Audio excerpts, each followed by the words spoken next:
Hello again, welcome to MasterCAM course. At the lecture, and as you remember that we are creating our face toolpath and contour toolpath. After that, let's create actually our roughing process. To create our roughing process, I'm gonna turn to the 2D, and then my Z distance can be 10.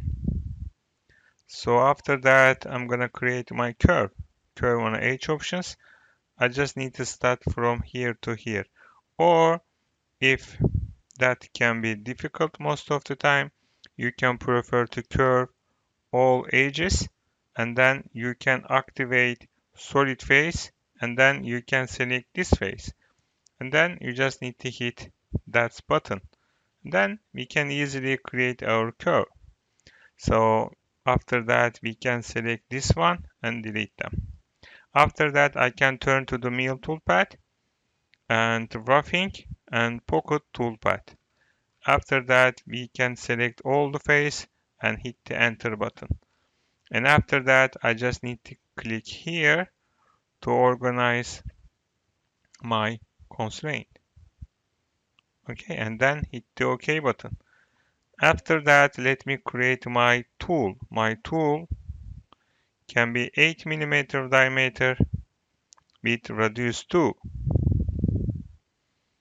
And then this is going to be my feed rate, and this is going to be my cutting speed. And then let me turn to here. Clearance plane can be obsolete, and my retract 3 incremental, and the feed plane can be incremental 1. After that, we can decide to stock the leave on the drive.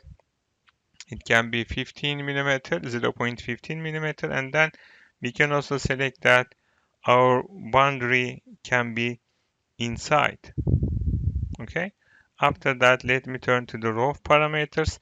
Rough parameters can be 1 mm and conventional and machining.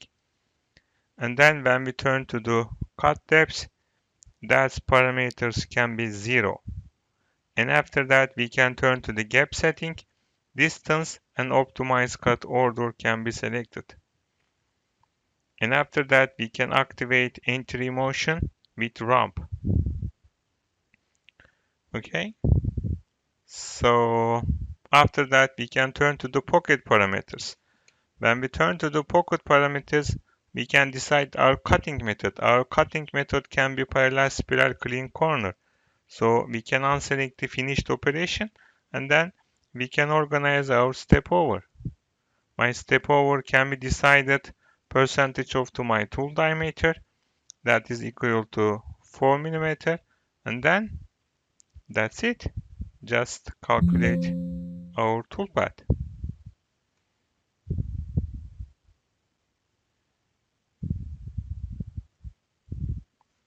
As you can see here, it is calculated like this. That is the perfect toolpath for actually roughing.